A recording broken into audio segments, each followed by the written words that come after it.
19장입니다.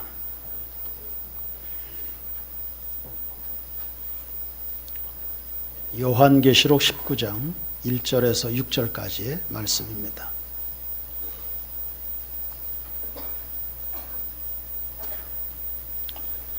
요한계시록 19장 1절에서 6절입니다. 이 일 후에 내가 들으니 하늘에 허다한 무리의 큰 음성 같은 것이 있어 이르되 할렐루야, 구원과 영광과 능력이 우리 하나님께 있도다. 그의 심판은 참되고 의로운지라. 음행으로 땅을 더럽게 한 큰 음녀를 심판하사 자기 종들의 피를 그 음녀의 손에 갚으셨도다 하고, 두 번째로 할렐루야 하니 그 연기가 세세토록 올라가더라. 또 24장로와 네 생물이 엎드려 보좌에 앉으신 하나님께 경배하여 이르되 아멘 할렐루야 하니, 보좌에서 음성이 나서 이르시되 하나님의 종들 곧 그를 경외하는 너희들아, 작은 자나 큰 자나 다 우리 하나님께 찬송하라 하더라. 또 내가 들으니 허다한 무리의 음성과도 같고 많은 물소리와도 같고 큰 우레소리와도 같은 소리로 이르되 할렐루야, 주 우리 하나님 곧 전능하시니가 통치하시도다. 아멘. 3부 예배를 막 시작하기 직전에 한 집사님의 얼굴이 시무룩했어요. 집사님, 뭔 일이 있습니까? 그랬더니 목사님도 나중에 알게 될 겁니다. 글쎄 뭔 일인지 난 모르겠지만 찬송하십시오. 찬송하는 곳이 바로 천국입니다. 요한계시록 19장은 하늘에서 펼쳐지는 대규모 찬송 축제를 기록했습니다. 하늘에서 큰 음성이 있어서 사도 요한이 잘 들어보니까 찬송이었습니다. 1절에 허다한 무리가 찬송했습니다. 하늘의 천군 천사를 말합니다. 셀 수 없는 무리였습니다. 그 숫자가 10만이 됐을지 100만이 됐을지 헤아리기가 어려운 숫자였습니다. 아마 굉장히 웅장한 찬송이었을 겁니다. 그 웅장한 찬송 가운데 하나님의 위엄은 나타났을 테고 세상은 벌벌벌 떨었을 겁니다. 4절에 보시면 24장로와 네 생물이 또 찬양합니다. 하나님을 경외하는 너희들아, 작은 자나 큰 자나 다 우리 하나님께 찬송해라. 여러분은 작은 자입니까? 큰 자입니까? 여러분은 유력한 사람들입니까? 그저 그런 사람들입니까? 상관없습니다. 하나님을 찬송하고 예배하여 그분의 영광을 경험하는 데는 차별이 없습니다. 6절에도 보니까 허다한 무리가 또 찬양합니다. 이때 이 허다한 무리는 이미 구원받아서 천국에 올라가 있는 성도들의 찬양입니다. 그러고 보니 찬송이 제1부, 2부, 3부 줄을 이어서 계속 찬송이 진행이 되는 겁니다. 1부 때도 찬양, 2부 때도 찬양, 3부 때도 찬양, 저녁에도 찬양, 매일 밤 찬양. 할렐루야! 이 하늘의 찬양이 언제 시작됐는가 하면 18장에 보니 큰 성 바벨론이 무너진 직후입니다. 그동안 엄청난 재앙이 세계 가운데 쏟아졌죠. 7인, 7 나팔, 7 대접 재앙이 세상 가운데 쏟아졌습니다. 그 중에 큰 성 바벨론은 인류를 대표합니다. 사치와 음행으로 대표되는 죄악 세상, 부귀와 권세를 뽐내면서 교만스럽게도 하나님을 대적하던 세력인데 하나님의 심판으로 삽시간에 무너져 버린 겁니다. 탈무드에 의하면 하나님이 불을 세상에 내려보내시는데 그 중에 10분의 9를 바벨론이 다 가지고 있습니다. 부의 심각한 편중 현상이죠. 그리고 나머지 10분의 1을 온 세상이 나누어서 쓰는 겁니다. 그렇게 화려했던 바벨론 성읍인데 한순간에 무참해진 겁니다. 18장 16절을 한번 보십시오. 18장 16절 이르되 화이또다 화이또다, 큰 성이요 세마포옷과 자주옷과 붉은 옷을 입고 금과 보석과 진주로 꾸민 것인데 그러한 부가 얼마간에요? 한 시간에 망해버렸습니다. 허무하죠? 21절을 보십시오. 이에 한 힘센 천사가 큰 맷돌 같은 돌을 바다에 던져 이르되 큰 성 바벨론이 이같이 비참하게 던져져 결코 다시 보이지 아니하리로다. 예, 어떤 상황인지 어떤 느낌인지 알겠죠. 육중한 돌을 바다에 던지면 바로 가라앉아 버립니다. 흔적도 없이 사라져 버립니다. 이 세상에 뽐내는 것들이 다 이와 같이 끝나는 순간이 있다는 허망한 것입니다. 그러니 우리는 무엇을 바라고 살아가야 될까요? 여러분의 진정한 가치를 어디에 쌓아야 될까요? 세상은 무너지고 하나님의 승리가 드러나는 교차점에서 장엄한 찬송이 시작이 된 겁니다. 6절을 보니까 많은 물소리와 같고 큰 우레소리와도 같았다. 갑자기 폭우가 쏟아질 때에 계곡물이 불어납니다. 걷잡을 수 없이 굽쳐 흐르는 장면을 생각해 보십시오. 겁나죠? 그리고 장관입니다. 그때 물의 위력은 상상을 초월합니다. 눈앞에 보이는 온갖 잡동사니들을 다 쓸고 지나갑니다. 공법을 물같이 정의가 하수같이 아모스 선지자의 선포입니다. 인생에 벌어진 온갖 불의한 것들을 쓸어버리는 하나님의 의의 강물로 인해서 잃어버렸던 거룩한 하나님의 나라가 회복될 것을 꿈꾸면서 선포했던 예언입니다. 지금 이러한 찬송이 하늘에서부터 울려 퍼지는 겁니다. 요한이 이 찬송 소리를 듣고 있네요. 여러분, 이 찬송 소리가 들리십니까? 하나님의 하시는 일들이 보입니까? 그분이 여러분들에게 주고 싶어 하시는 그 메시지가 가슴으로 전달이 되고 있습니까? 한편으로는 세상의 죄악된 행위들을 뒤덮어버리는 한편에, 또 한편으로 하나님의 영광을 한껏 드높이는 시온 찬양대의 찬송의 위용입니다. 아멘 하시기 바랍니다. 이게 찬송입니다. 원하기는 우리의 매일 밤 예배 행전이 이와 같이 지나가게 되기를 바랍니다. 성도들마다 마음을 다하는 찬송입니다. 하나님의 임재 가운데서요, 그 영광을 목도하는 성도들의 심령에는 거룩한 진동이, 그래서 우리 안에 숨겨진 죄악이 토해내지고 가정마다 성결케 되고 꿈을 상실했던 하나님의 나라와 영광을 경험하게 되는 시간들, 청년들이 일어납니다. 할렐루야. 잠자던 영혼들이 깨어나고요. 오늘 이 땅에서 저 천상의 기쁨을 맛보는 그런 찬송입니다. 우리 세인교회 성도의 찬송입니다. 찬송의 시작은 할렐루야로 시작합니다. 1절, 3절, 4절, 6절 무려 본문에 4번이나 등장합니다. 핸델의 오라토리오 합창곡 메시아 중에 클라이막스가 바로 이 할렐루야입니다. 오늘 본문에서 영감을 받아서 만든 곡입니다. 핸델이 많이 힘들었을 그 시기에 하나님 앞에 들어가 금식하면서 기도하다가 하나님께 영감받은 곡이 할렐루야입니다. 굉장히 힘있고 영감이 있죠. 찬송이 은혜되는 이유는 메시지를 담고 있기 때문입니다. 설교의 사람들이 움직이는 이유는 그게 사람의 말이 아니라 하나님의 메시지이기 때문입니다. 찬송도 마찬가지입니다. 시온 찬양대의 찬송의 가사에 주의 영이 흐르는 줄로 믿습니다. 그래서 그게 은혜가 되고 부르는 찬송 대원들도 때로는 눈물을 흘리며 하나님 앞에 나아가곤 합니다. 찬송을 많이 부르십시오.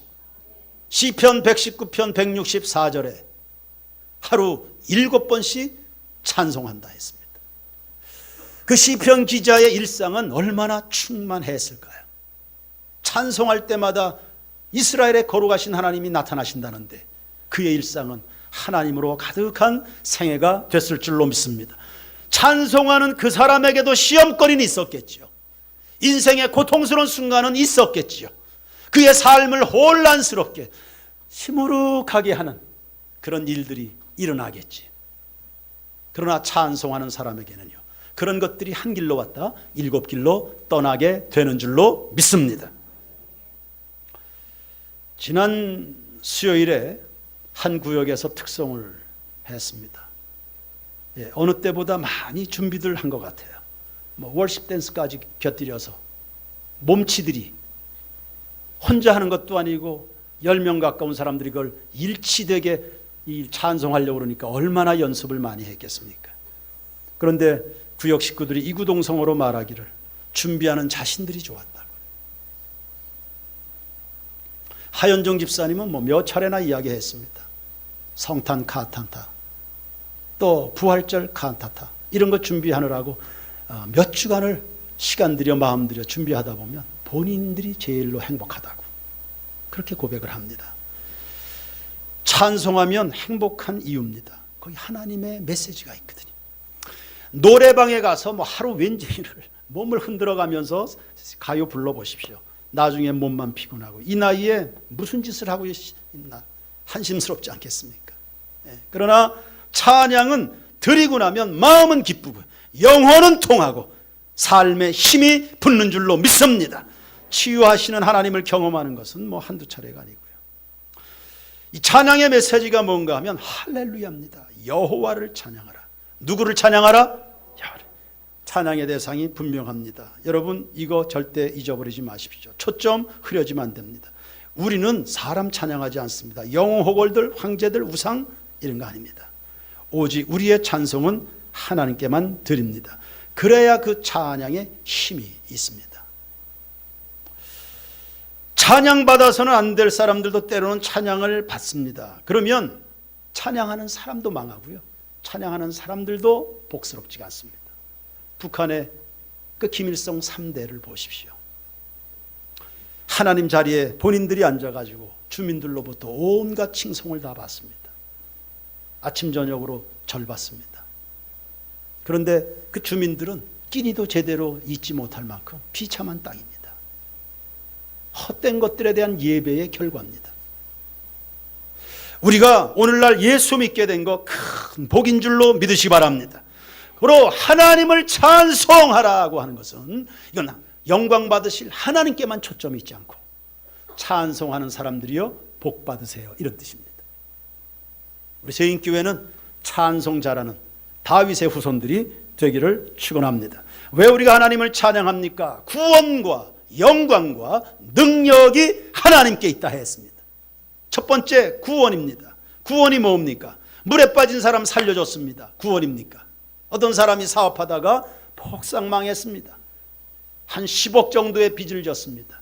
사업이 전부인 줄로 알고 목을 메고 살았던 사람이니까 그 목표했던 것 기대했던 것 다 무너졌으니까 살고 싶을 마음이 없습니다. 자살하려고 산에 올라가서 나무에다가 줄을 매고 목을 매려고 하는데 그때 아주 착하고 돈 많은 사람이 지나갔습니다. 그 사람이 살려줬습니다. 여보시오, 아무리 돈이 좋기로서니 그래 목숨하고 바꾸면 됩니까? 그러지 마시고 내가 15억 원을 줄 테니까 10억 빚 갚고 5억 가지고 다시 사업하십시오. 여러분 이거 구원입니까? 범죄자가 사형을 당할 직전입니다. 집행인이 칼을 들어서 목을 치려고 그러는데 왕으로부터 특별 사면이 내려졌습니다. 여러분 이거 구원입니까? 그런 건 구원 아닙니다. 사람들 사이에 벌어지는 일들은 그저 그냥 주어지는 하나의 기회에 불과할 뿐입니다. 성경에서 말하는 구원이라고 하는 것은 영원과 관계가 있습니다. 영원히 죽을 수밖에 없는 인간을 죄와 사망에서 건져내셔서 하나님의 자녀로 천국에서 영원히 살게 하는 것입니다. 이 구원 여러분 가운데 다 임하여 있지요? 이런 구원은 10억이나 100억 이런 거 하고 바꿀 수 없는 가치입니다. 이런 구원은 오직 하나님만이 주실 수 있는 줄로 믿습니다. 마음에 예수가 구주로 계시지 않는 사람은 구원 없습니다. 이 세상의 심판과 함께 그 인생의 역사도 끝나버릴 겁니다. 동물원에 큰 뱀을 사육합니다. 그 뱀 우리의 사육사가 가끔 끼니 때마다 닭 몇 마리를 집어넣어 줍니다. 그거 먹고 살으라고. 그러면 그 뱀 우리에 던져진 닭은 살려고 뭐 안간힘을 씁니다. 안 잡혀 먹이려고. 그러나 뱀 우리에 들어있는 동안 그 닭은 무사하지 못합니다. 그 뱀에게 먹힙니다. 마찬가지입니다. 세상에서 아무리 성공하고 유명세를 타고 권력을 잡고 재물 다 가지고 살아도 죄 가운데 사는 사람은 결국은 영원한 멸망에 이르게 되는 겁니다. 그 다 마귀의 밥이 됩니다. 닭이 뱀을 이길 수 없듯이 죄사슬에 묶인 인생은 어느 누구도 자력으로 사망의 줄을 끊을 수 없습니다. 이 죄와 사망의 줄을 끊을 사람은 예수밖에 없는 것입니다. 주 예수를 믿으라, 그리하면 너와 내 집이 구원을 얻으리라 했습니다. 그래서 나는 오늘 예수를 믿습니다. 그리고 복음을 전합니다. 내 구원은 내 믿음으로 받고 이웃의 구원은 내가 복음을 전해줌으로 받기 때문에요.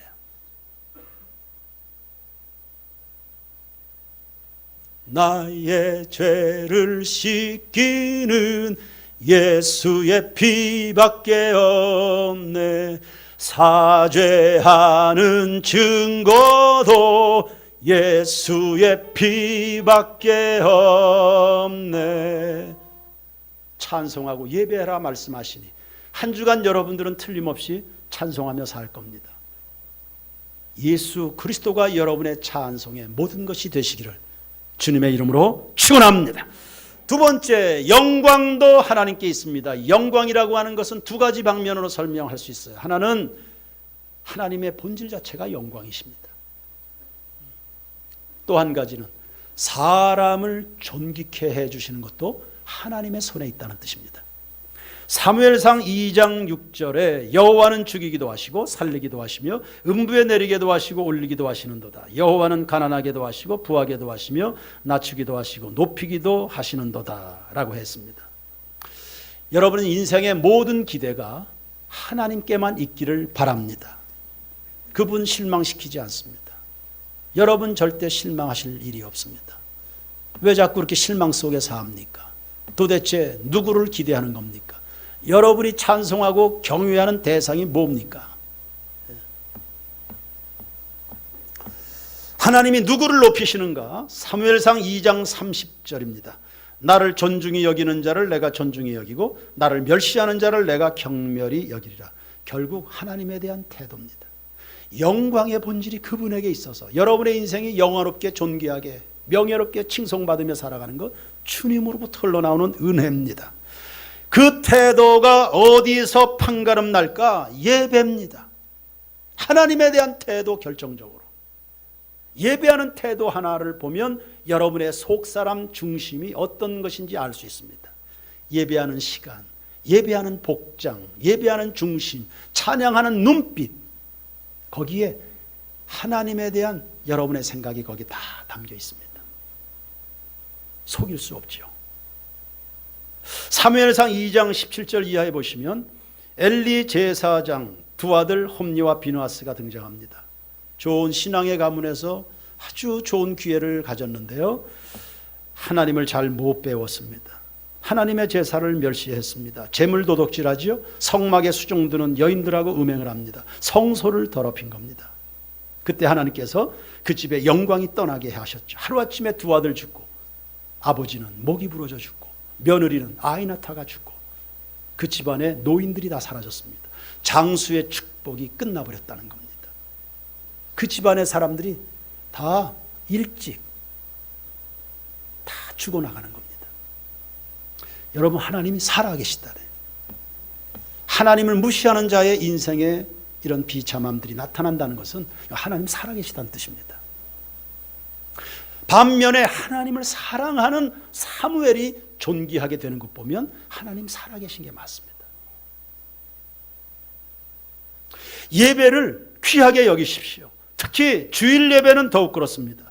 이사야 58장 13절에 여호와의 성일을 존귀한 날이라 하여 이를 존귀히 여기고 내 길로 행치 아니하며 네 오락을 굳지 아니하며 사사로운 말을 하지 아니하면 내가 여호와의 안에서 즐거움을 얻을 것이라. 내가 너를 땅의 높은 곳에 올리고 네 조상 야곱의 업으로 기리리라.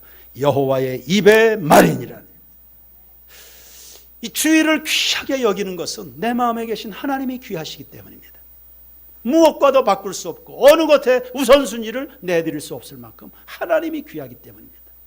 여러분은 하나님이 어느 정도의 의미를 갖고 계십니까? 사람들은 누구나 영광스러운 삶을 꿈꾸죠. 자력으로 쟁취하는 것 아니고 하나님의 선물입니다. 여호와의 입의 말이니라. 여호와 신실하시다는 뜻입니다.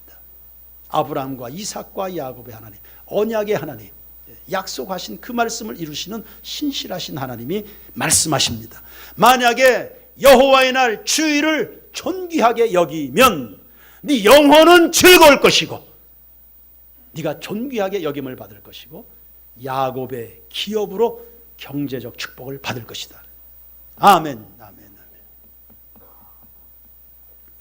사울은 민족 중에 영광을 얻기를 원했지만 하나님과 그분의 말씀을 반복적으로 멸시하더니 비참해졌습니다.